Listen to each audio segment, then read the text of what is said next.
Coming up, I'll review some important developments in the classified documents case and also the case in New York. Stormy is on the stand. And I'll reveal how campus protests are not spontaneous events. They're well-coordinated schemes with specific tactics designed to achieve favorable press coverage and also specific policy objectives. Hey, if you're watching on Rumble or listening on Apple, Google, or Spotify, please subscribe to my channel. This is the Dinesh D'Souza Show.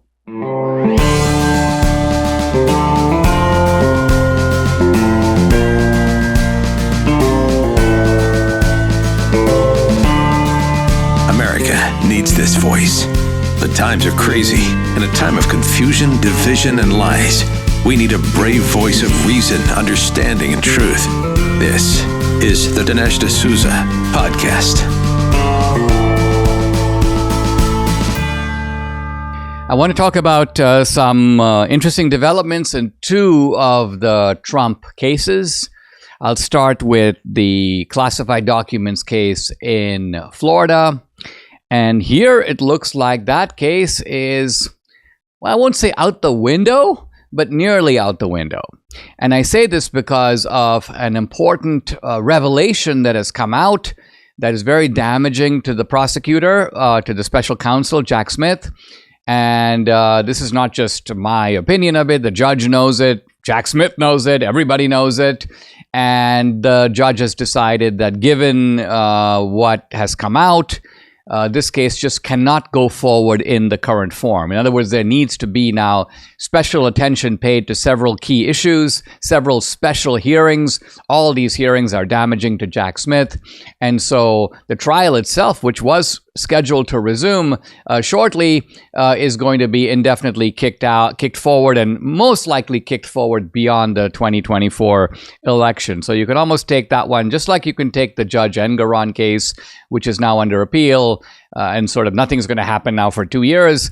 You can safely say this case is pretty much dead in the water in terms of being adjudicated before the 2024 election. Now, the new revelation is that you might remember those that kind of very eye-catching picture that was put out by the U.S. government, by the Biden administration, of all these classified documents arrayed on the floor with colored paper markings of red and blue and green with classified, top secret, written all over those documents. And it was like, wow, you know, this is all seems very damning, very incriminating.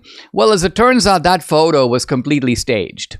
Those sheets that you saw, the green, the red, the yellow, with all the big signs, top secret, classified, that was all fabricated. The FBI actually brought those sheets with them, and they put them on top of the documents to make it look like, oh, these were all marked that way. They weren't marked that way. And even worse, not only was this a kind of, you could call it a photo op for the gullible public to consume, and this is really why we should realize that we need to be on our guard. Many times we see evidence, we go, oh, that looks really bad. And we're going to talk about Stormy Daniels and all the things she said, oh, that sounds really bad. No, it doesn't sound really bad. First of all, we don't even know if any of this is true. I frankly find the whole thing highly entertaining. I'll get to that in a moment. But coming back to these classified documents, not only were the cover sheets faked, but the documents weren't even preserved by the government in their proper order. So this is very troubling for the Trump defense, because the Trump defense lawyers told the judge, Your Honor, we're going to try to show that we got these documents. There was an order of those documents that we preserved. We never moved the documents. Nobody consulted the documents or used them in any way. They were carefully protected. They were overseen, of course, by locks and by the Secret Service. So we were responsible in our custody of these documents. And now these guys, the U.S. government, which told us the opposite, has been changing the order of the documents, moving them around. And so, in other words, the order has been irretrievably disturbed. So the judge is like, this is a problemo. And so there are going to be a bunch of hearings, and these hearings are... just look at it. One hearing is on the alteration and the manipulation of the documents. A second hearing is on selective and vindictive prosecution. The fact that Trump says, and who can deny this, hey, I had classified documents, so did Biden. So did other presidents. Biden took documents when he was not even president and had no declassification authority. None of these people have even been seriously investigated, let alone prosecuted. And in the one case where there was an investigation by Robert Hur, he goes, listen, Biden actually is guilty, but I can't prosecute him because he's too much of a doddering idiot for me to put on the stand. The jury will be sympathetic because he'll be like, I don't really know. I don't know where I am. I don't know what my middle name is. How can I be held responsible for anything? I mean, just think about the insanity of this. And Trump is going, so what? I'm being prosecuted for being of sound mind? I'm being prosecuted for being smart compared to the guy who's supposedly running the country? So this is, I think, all extremely good stuff and good news for us. Now let me turn to the Stormy Daniels case, where not only is there more than one Stormy Daniels statement supposedly made and signed by her, where she says, I didn't have an affair with Trump. No, nothing really happened. And but now she says the opposite, and she gives all these lurid details. The event occurred in 2006. So when something like that happens, you have to be a little suspicious. You're suspicious when someone says, I don't remember anything at all. And this was basically the Christine Blasey Ford. She couldn't remember anything. I don't remember where, I don't remember when, I don't remember. Okay, that's one extreme. But the other extreme that one should also be suspicious of is when somebody has an absolutely precise, riveting memory. Oh, yes, I remember the curtains were green. I remember the tile was black and white. Yeah, I remember the chandelier. Yes, I remember Trump. Yeah, he was wearing some green pajamas. Now, I'm not giving you Stormy's actual details, but pretty close. This is what Stormy did. She gave a kind of, you could almost say, novelistic account of what actually happened, complete with excruciating detail. Trump slaps her on the back of her butt with a magazine. I mean, just think about that. Is that the kind of thing you'd remember from 2006? Now, while in the meantime, you're putting out letters that nothing ever happened. So you've got somebody, first of all, a porn star. Second of all, somebody who's shaking down Trump. She even admits things like, yeah, once I realized he was running for president, like the opportunities abounded. Like now I've got a bigger price that I think I can extract because he's got more to lose. So, I mean, think about it. If anybody should be prosecuted here, it's Stormy. Why? Because she's essentially trying to extort money from a public figure to save that public figure embarrassment. But by the same token, when you realize that that's a shakedown, you also have to realize that, yeah, the public figure is going to want to avoid embarrassment, but there are many reasons to avoid embarrassment.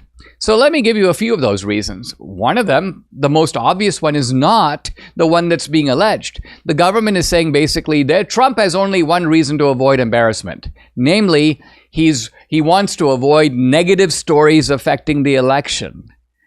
Well, but it stands to reason that if you're being shaken down on a matter like this, whatever the truth of the matter, the number one reason to avoid embarrassment is so your own wife and your own family aren't humiliated. I mean, that would be the first reason that one would think of, not, oh, guess what? There could be, because Trump is actually a genius at deflecting these negative stories. Frankly, most people who support Trump don't care about this stuff. Either they don't believe it, or they don't think it's a big deal, or they think, okay, gee, this happened between consenting adults, or they think that, gee, this was a long time ago. Trump is different now. He doesn't do that kind of stuff. This was a playboy phase that Trump went through. In any case, the idea that we know Trump's motive, and they have to prove a motive. They have to prove that Trump's intention in doing this payoff was somehow, and get this, to rig the 2016 election. To prevent damaging stories from coming out, and frankly, every candidate tries to do that, but to prevent damaging stories from coming out, and in the process, supposedly breaking federal campaign election laws. election laws for which Trump has in fact never been charged. So this is the lunacy of this case. I've been reading Jonathan Turley's columns on it, and you can tell that he can't even believe that he has to write about this, because there's something inherently laughable about the whole thing. And yet, when you go to CNN, you go to MSNBC, these people are all with straight faces, acting as if this is all on the up and up. I even saw the historian Doug Brinkley, whom I've known over the years, a really good guy, make the ludicrous statement, and I'm now quoting him. He goes, "This has nothing to do with Trump running for re-election." Wow. He doesn't think this case or all the cases against Trump are motivated by a desire to keep Trump off the ballot, or to make sure that Trump is jailed, or to make sure that he can't mount an effective candidacy. So some of the people that we are dealing with seem to be just living in another world. In Doug Brinkley's case, and as I mentioned, this is a guy I know, I don't think it's malice. I just think he is living in a professorial bubble. And because of his, yes, Trump derangement syndrome, this is a topic on which an otherwise intelligent man just can't see straight. Can your savings weather an economic storm? Think about what you've put away for the future. Well, inflation can render cash worthless. Real estate can crash like it did in 2008. Economies built on a mountain of debt can fall like a house of cards. There are very few physical assets you can invest in that can stand the test of time. Now, gold has withstood as a valued form of money for millennia. It's why people are flocking to it now, and why Birch Gold, the company I buy my gold from, is busier than ever. Through a little-known tax loophole, Birch Gold lets you convert a retirement account into a tax-sheltered IRA in physical gold, and the best part, it doesn't cost you a penny out of pocket. To learn more, text Dinesh to 989898. Claim your free information kit on gold. Let me ask you this again. Can your IRA or 401k weather an economic storm? Well, if not, call the people Debbie and I trust, Birch Gold. Text Dinesh to 989898 and secure your savings today. Do you remember as a kid how your parents and grandparents made you eat all the vegetables on your plate? I certainly do. Or when they coaxed you to eat fruit instead of sweets? Well, that's because they knew what was good for you. And it's truer today than ever before. You need to eat your fruits and veggies. Now, there's no substitute for a healthy diet, but there is this. Balance of nature. Fruits and veggies in a capsule, so easy to take. The products are gluten-free, they're non-GMO, they contain no added sugars or synthetics. So if you're looking for something to make you feel better naturally, you should definitely try Balance of Nature today. Eat your fruits and veggies every single day with Balance of Nature. I started taking Balance of Nature the day I decided I was ready to feel better. So are you ready to feel better?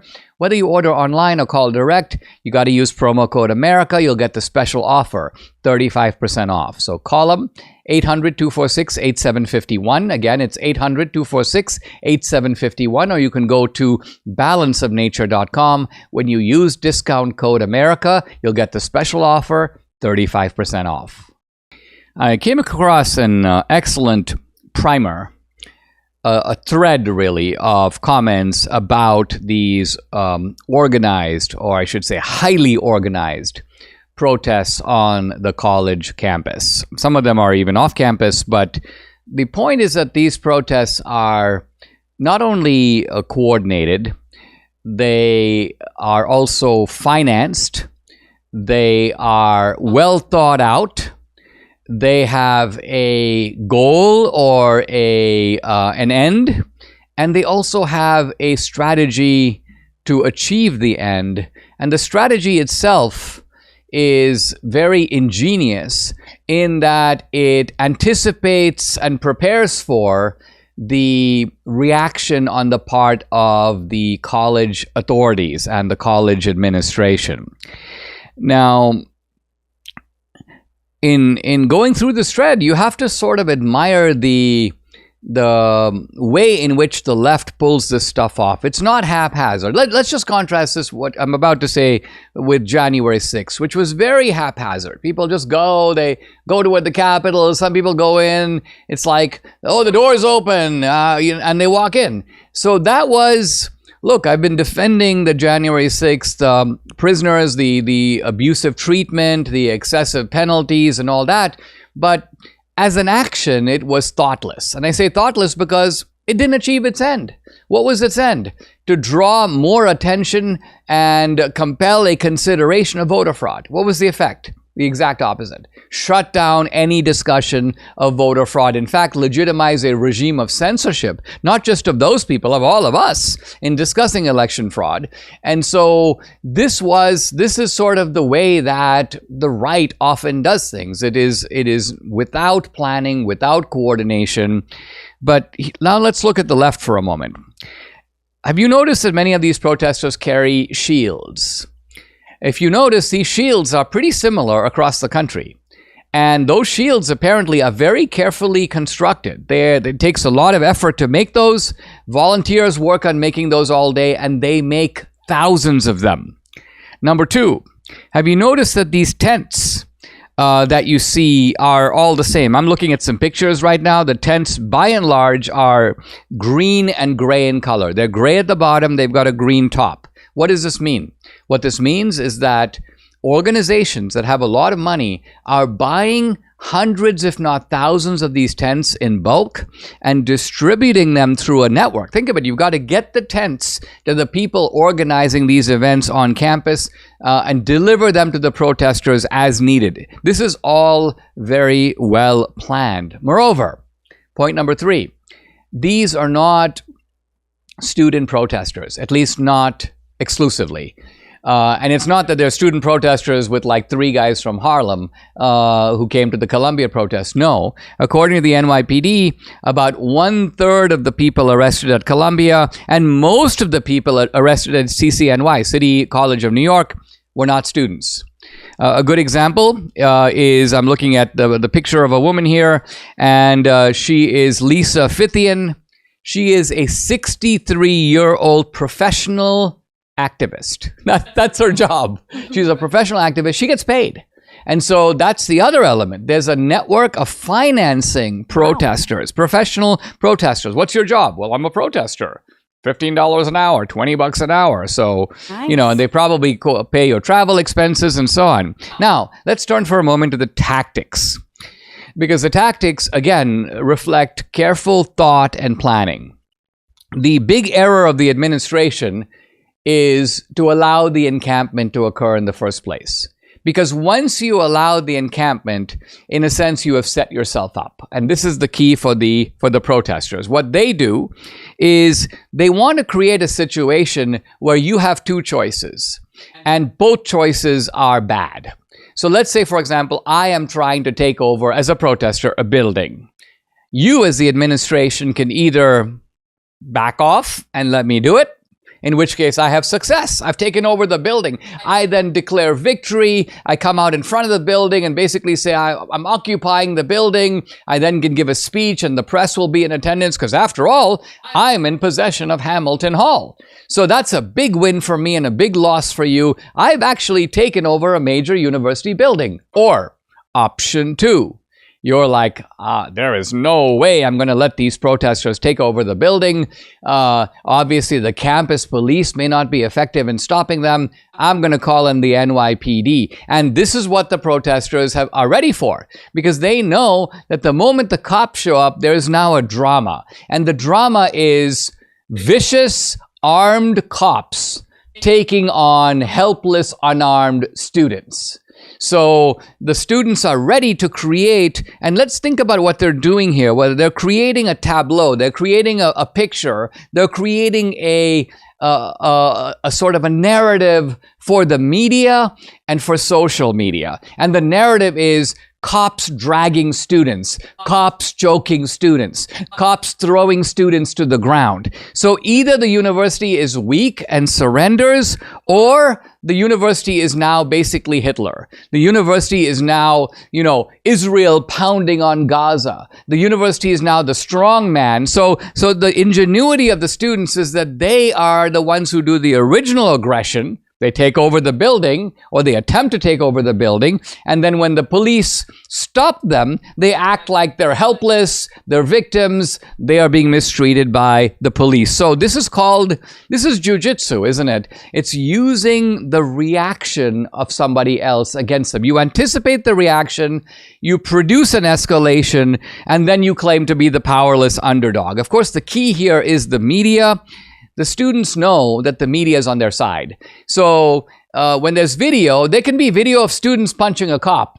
That video is not going to be shown because the reporter will suppress it. The reporter will show the opposite, the cop beating the student or dragging the student, because that is really what the reporter is after. The reporter has already bought into the narrative.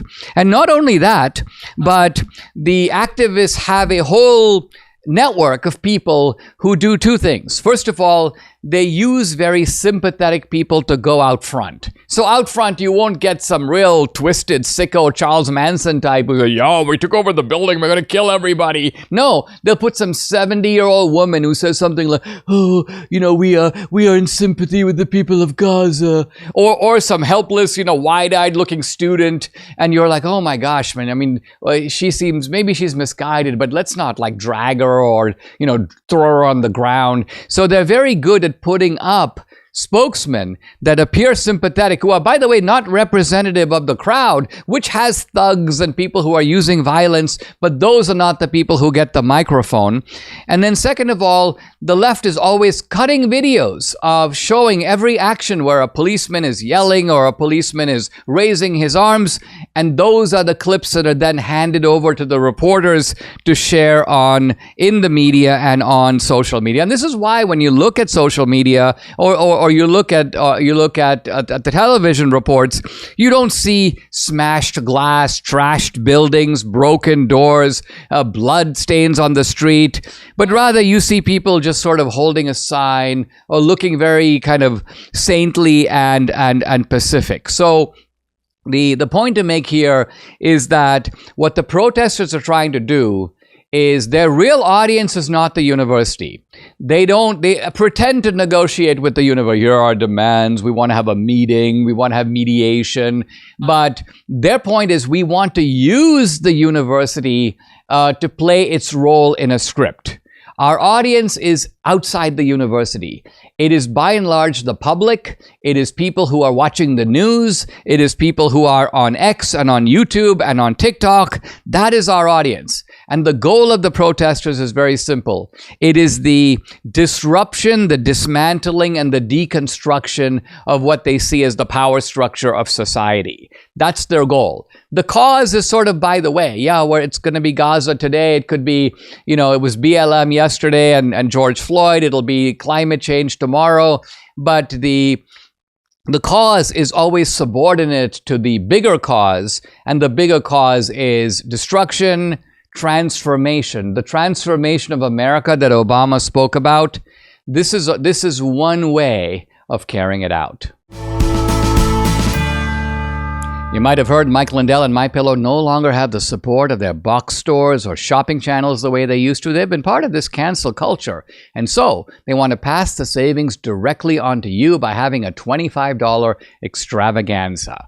Now, when Mike started MyPillow, it was just a one-product company, just the pillow. But with the help of his dedicated employees, Mike now has hundreds of products. You got to check them out. Some of them you may not even know about. So to get the word out, I want to invite my viewers and listeners to check out their $25 extravaganza. 2-pack multi-use MyPillows, $25. MyPillow sandals, $25. 6-pack towel sets, just $25. Brand new 4-pack dish towels, you guessed it, $25. And for the first time ever, the premium MyPillows with the all-new Giza fabric, just $25. By the way, orders over $75 will get free shipping as well. The amazing offer won't last long, so take advantage of it.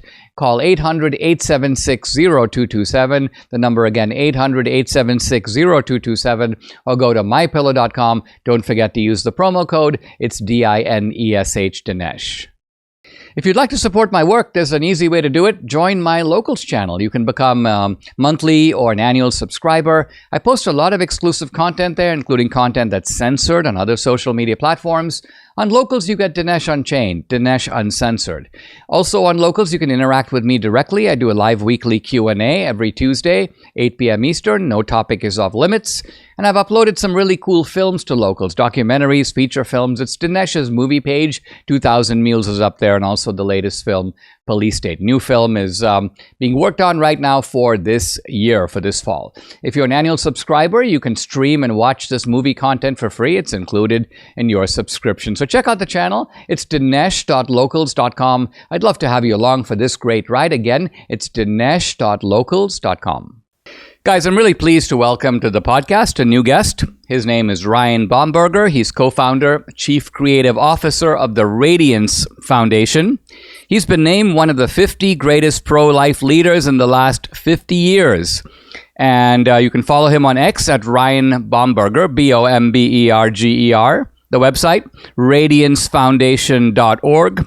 He's also written a couple of children's books, very interesting titles. He is He, and the other one, She is She. Ryan, welcome. Thanks for joining me. I appreciate it. Let me start by just asking you a whimsical question about the children's books. Tell me a little bit about, I kind of know what the point is. The point is perhaps to kind of lay a basic biological foundation for who is a boy and who is a girl. But I'm curious about how you go about addressing this, because obviously a kid is not even aware of this ideological debate swirling around us, all this crazy trans propaganda. How do you talk to a kid about that? Right. Well, we live in Loudoun County, Virginia, which is basically ground zero for school boards going wild. So we felt it was important to start with pronouns. And my wife, Bethany, the co-founder of the Radiance Foundation as well, and the love of my life, we've written these books to just affirm what we already know to be true and what little kids already know to be true. And what better way to introduce basic, not just biological truths, but biblical truths to children than through children's lit? Because the other side is doing that all the time. I mean, heaven knows, look at the stuff that they're introducing in these schools, starting with kindergarten. So we thought, why not just affirm what we already know and celebrate beautiful biological reality? And the response has been tremendous for our books, He is He and She is She. It's just crazy that our books are considered controversial. They should be controversial. I was just thinking that because, there are some things that you learn as a kid where when you get older, reality is much more complex, or perhaps reality is even very different. So for example, as a kid, you think that probably the world is flat because that's all you see. The surface is flat. Right. And then later you'll learn, oh no, the earth is round and it's moving at a tremendous speed around the sun. And you're like, wow, I had no idea. But this is a case where the observation that a kid has about this is a boy, this is a girl, is completely borne out and supported by the most sophisticated biology, by DNA and by the existence of small and large gametes. And so, right, like you say, this is a case where you are doing nothing more than reaffirming both common sense as well as science. Let's pivot a little bit to the pro-life issue. It's worried me a little bit. I mean, we had such a great victory in the overturning of Roe versus Wade, the Dobbs decision, but this had the effect of scattering the abortion debate to the states. And there have been some referendums, and some of them in purple to right-leaning states, where the pro-life side has suffered defeats. And so I wanted to ask you what you think is going wrong here, because these states before at least seem to be leaning pro-life, and yet you've got these referenda and they seem to pass pretty decisively. Is it a function of money? An organization on the part of the other side? Was the pro-life movement not really prepared for having to redeploy its resources to the states? What's your kind of take on the lay of the land right now? Yes, I will say that I actually never really supported this issue going back to the states. I don't think the issue of life, the most fundamental right possible, should be decided on a state-by-state basis. No more than, slavery should have been decided by a state-by-state basis. Thankfully, we have a constitutional amendment that takes care of that. However, this approach is what we have now since the Dobbs decision. And I will say, yes, I think the pro-life movement was caught off guard by the massive amount of spending. We are outspent. We're always outspent. The pro-life movement, I mean, you're talking in some cases 10-1. And that matters significantly when you have a mainstream media establishment that does not do any kind of impartial reporting. So they're advocates for abortion. So when you have the mainstream media against you and you're trying to combat that disparity in the spending, it's really hard to overcome the disinformation. I mean, Ohio was one of the recent casualties from the ballot initiatives. And it's really hard. It's really hard to inform the public when your mainstream media refuses to do their job. And when, of course, politicians are constantly trying to confuse the issue, saying things like, you can't get miscarriage care, which is a complete lie. You can't get care if you have an ectopic pregnancy. It's a complete lie. Of course, there's nothing banned in any state that bans abortion that bans that care. That's a standard medical procedure that is not banned at all. But it's hard to overcome the misinformation. And so we're going into another election cycle and tons of misinformation. But the thing is, just like slavery abolitionists who were outnumbered in many ways, who were outmaneuvered in many ways, and they never gave up because it's a righteous fight. This fight for justice for the most vulnerable among us is worth it. And yes, there will be defeats along the way. And we hopefully learn our lessons from the previous defeats. And as we head into November, we're praying that we're able to strategize in a way and communicate in a way, truths and some of the common sense that should resonate with everybody. The other side wants abortion without limitations throughout the entire pregnancy, including partial birth abortion, and wants taxpayers to fund it. They're the radical ones. And that message has to go out there. My issue is with the GOP. They have to stop fearing what the left is cheering. Yeah, but would you also agree? I mean, let's use the example of the analogy of the slavery debate. The abolitionists could never have carried the issue on their own. In other words, what happened is that the abolitionists ultimately integrated into a Republican Party, which in fact did not take the abolitionist position. The Republican Party eventually got there, but it only got there via the medium of the Civil War. But during the 1860 campaign, the Republicans are like, listen, we're going to stop the extension of slavery into the territories because A, that's what will unify the North and the Republican Party, and B, that is as much as we can achieve under the circumstances. Not to say we won't go for more later, but this is what we can achieve now. So my question to you is this: if it could be, I mean, there are probably certain states, Texas, which is where we live and we're having this podcast right now. We basically got no abortion in Texas. Texas is a pro-life state. On the other hand, you've got, Kari Lake campaigning in Arizona, which is a sort of a purple state, maybe slightly right-leaning. Probably the majority of the opinion in Arizona is for some restrictions in abortion, but not a flat-out pro-life stance. So my question is, how do you think a politician should navigate that kind of environment? Well, unfortunately, Kari Lake doesn't exactly have a consistent stance on the issue of life. And this is part of the problem. This goes back to the problem of it being relegated to the states, because then you have politicians who are always shifting with whatever poll is out there instead of having firm convictions. And that's part of the problem. When you say, yes, it should be left to the states, and then you say, well, maybe, it shouldn't really be left to the states. The problem is we see that it's successful in states like Texas, in states like Florida. So it can be done. I guess the problem is, do you have the more, the fortitude to actually pursue something that you say that you believe in? In Arizona, where they repealed the 1864 law because it was so old, I guess we should repeal our Constitution because it's so old. The argument on the other side is tragic, and it's tragic that two Republican politicians decided to side with the Democratic Party. But the problem is when you don't have firm convictions and they constantly change, you also dissuade voters from actually wanting to vote for the party that claims that it's the party of life. And that's what I see in some of these states with politicians like Kari Lake, where you just have no confidence in what their position is, because it's going to change with the next poll. Yeah, I got to say, I don't agree with you on this, Ryan, and I want to discuss this a little bit further because, for example, Abraham Lincoln was an absolute opponent of slavery. But he recognized that if he were to campaign as an abolitionist, he would have lost the 1860 election. Now imagine if Abraham Lincoln lost the 1860 election, you'd have Stephen Douglas be the president of the United States. Slavery would not only be legal, it would be pushing into the territories.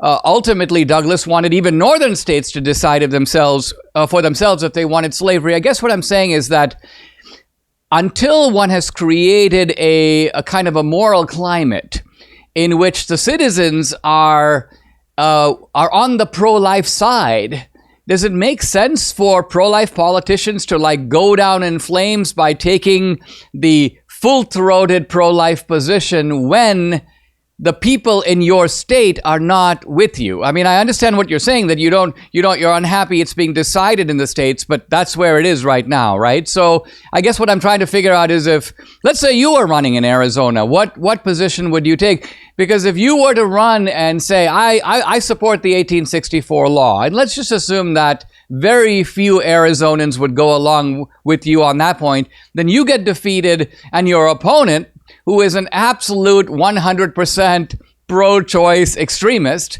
comes in. Right. So this is what I see as a genuine political conundrum for the Republican Party. It's not just a matter of being of lacking convictions or being willing to speak. It's also a matter of obtaining the consent of the governed, which is a very important aspect in a democratic society. Right. And I agree with that. I do think the situations are slightly different with a nation that was heading into a civil war because of the magnitude of slavery and how it was tearing apart the states. But I understand your point there. The issue, I think, is it's probably a simultaneous thing. Yes, I understand that there's incrementalism. For instance, there have to be compromises, and there certainly were with the abolition of slavery. However, in that incrementalism, the problem is the GOP especially fails to inform the electorate. It fails to inform the public as to what's truly going on. For instance, why not talk about the fact that the Republican Party, the pro-life side, stands in solidarity with 3,000 plus pregnancy centers, with 450 maternity homes. Talk about what that translates into as far as support for women. You would convince more people, but the problem is they're silent on all of those benefits, and the Heartbeat Act, for instance, in Florida, where they passed $143 million to fund both pregnant and postpartum women and children to assist. You've got Texas Alternatives to Abortion program that, well, actually, I think it's been renamed now. It's not called that anymore, but it actually throws several $100 million in support of pregnant women and mothers. And so the problem is none of that's talked about. So it's really hard to shift public sentiment when you're pretending that none of that exists. I understand that you don't want to lose. You got two candidates coming up in this federal election, the presidential election. You got Biden, you got Trump, who's now expressed he supports states, but then he thinks some of the states went too far. But a vote not for Trump or a vote, I don't advocate, especially as an evangelical Christian, I don't advocate people not voting. Your vote empowers the other side, pure and simple.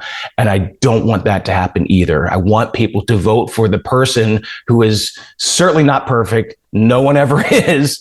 But in this case, I understand the political reality, but I really want to emphasize and stress that these politicians can do far more than what they're currently doing, because the other side is running full force into their abortion extremism. They're unafraid. They talk about it, they celebrate it, while we're the ones being relatively silent about it. And that's the problem that I have from a communication standpoint. Yeah, here we agree completely that there's so much, especially now with technology, the ultrasound. I mean, there is so much weaponry available to be able to make this case in a really powerful way, even an undeniable way, because hey, there's the ultrasound. You can look away, but you can't really deny what you're seeing. And so there is a way to make the case despite the juggernaut and the tremendous amount of money on the other side. So I agree completely that there needs to be a major project of, let's call it, pro-life evangelism throughout the country. I'm using evangelism in the broad sense of the term. Hey, look, this is great stuff, and I wish you all the best. I've been talking to Ryan Baumberger, co-founder, chief creative officer of the Radiance Foundation. Follow him on X, at Ryan Baumberger, the website, radiancefoundation.org. Ryan, thank you very much for joining me. Thanks so much. I'm continuing my discussion of the four currents, the four folkways, the four importations of British culture and British people that shaped the original America, the America in the 100 or so years before the founding. And according to historian David Hackett Fisher, these four streams came not at the same time. They all came 10 or 20 years apart from each other, and they came, and this is an interesting point, in response to the shifting currents of politics within Great Britain. So we've talked about the Puritans. That's group number one, who shaped the culture of New England. We're now going to move to the second group, and this is the group that Fisher calls the Cavaliers. These are Englishmen from a different part of England, more the southern parts of England, and they came to Virginia and established what we would today recognizably call the culture of the American South. Even when we see people today in Louisiana or in Oklahoma or in North Carolina or South Carolina, many of these people were original Virginians who then pushed further west, but they stayed south of the Mason-Dixon line. Now, let's talk about the English Civil War, because the English Civil War is what created both these two currents of migration, the Puritan as well as the Cavalier. Let's remember that the English Civil War was fought between, you guessed it, Puritans and Cavaliers. Who was on the Puritan side? Well, sometime, if you're interested, go back and watch the old Hollywood movie. It's now, decades old, called Oliver Cromwell, because it depicts the English Civil War with King Charles, Charles I, on the one side. Now, Charles I represents the Anglicans. His army was called the Cavaliers. And on the other side, Oliver Cromwell, who becomes the charismatic, dynamic leader of a group that was militarily and politically called the Roundheads, but these were, in fact, the Puritans. And ultimately, in the English Civil War, the Puritans were victorious. Parliament defeated, if you will, the king. The Cavaliers were routed by the Roundheads. Oliver Cromwell became, in a sense, the ruler. I would go further and say the dictator of England, and this lasted for a period of several years before ultimately the Royalists, made their way back, and England had this kind of shifting back and forth. But here's the point: every time there was a shift, it produced runaways, refugees, exiles. So when the king was firmly in power and was crushing the Puritans got out of there. Many of them ultimately ended up in Massachusetts and Rhode Island, in the northeastern part of the United States. But when the tide of the Civil War turned and the king was defeated, ultimately executed, and the Puritans came to power, guess who decided to skip town and leave England and come to the United States? None other than the defeated Cavaliers. So, not surprisingly, the people who came to Virginia were very different politically, culturally, even religiously, than the Puritans. And that's why they were fighting, because they were so different. Their differences were, at least in England, irreconcilable. And these are the people who settled in Virginia. There was, of course, a family called the Berkeley family. They were the ones who became the ruling power in Virginia, actually for the first several decades. But then many other prominent families came as well. Then the Puritans came from the middle class. Most of them were artisans, they were traders, they were merchants. But the Virginians were aristocrats. No surprise, they were the party of the king. So you're going to get royal people of royal blood, prominent courtiers, people who are earls and counts and viscounts and so on. And these are the kinds of people who are going to come to Virginia. But they also brought with them a whole bunch of indentured servants. no big surprise. And the servants were obviously mostly from the lower class. These are people who were in some cases orphans, in some cases people who were just desperate to get out of England because of the grinding poverty.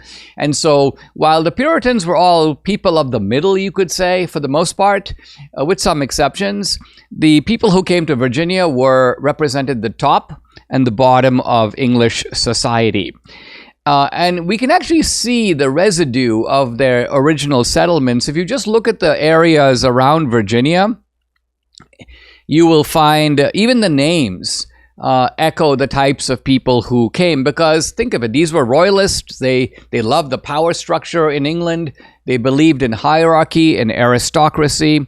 So if you look at the counties in Virginia, here's the historian David Hackett Fisher. He says you have James City County, named after King James. Charles City County, named after Charles. Elizabeth City County, these are all royal names. Prince Anne County, King William County, King and Queen County. So right here you see the people who came attached names to places in Virginia that reflected English aristocratic names, English aristocratic places. And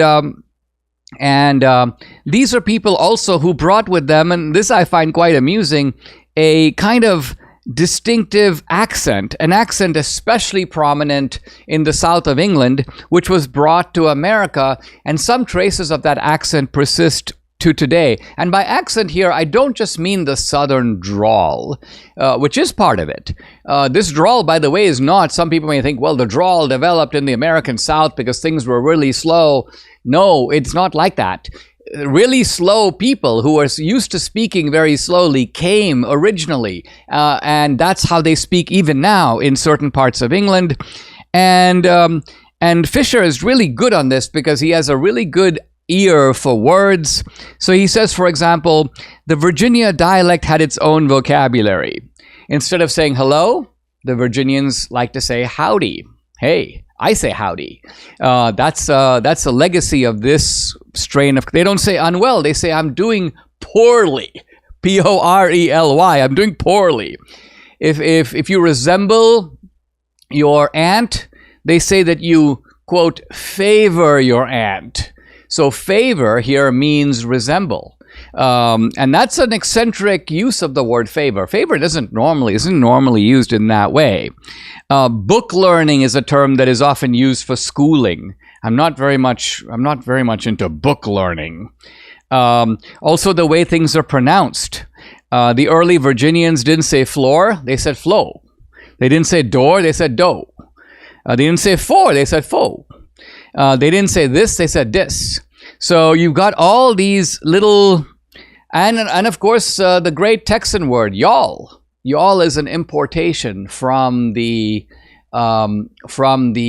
people who settled Virginia. So it goes all the way back. It's not something, when I first came to America, I thought that some of these mannerisms were developed in America, it kind of in response to the kind of environment and the circumstances. But no, Fisher points out that a lot of this was brought from the beginning and then transmitted down. These Virginia speechways were not invented in America. I'm not quoting. Virtually all the peculiarities of grammar, syntax, vocabulary, pronunciation, which have been noted as typical of Virginia, were recorded in the English counties of Sussex, Surrey, Hampshire, Dorset, Wiltshire, Somerset, Oxford, Gloucester, Warwick, or Worcester. Wow.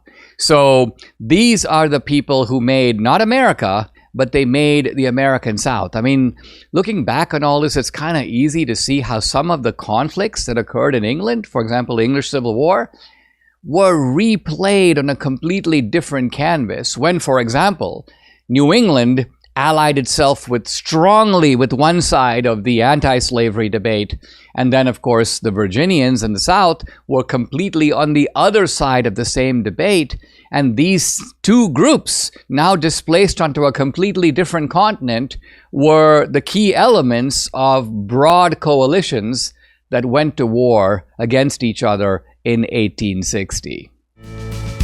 Subscribe to the Dinesh D'Souza podcast on Apple, Google, and Spotify, or watch on Rumble, YouTube, and SalemNow.com.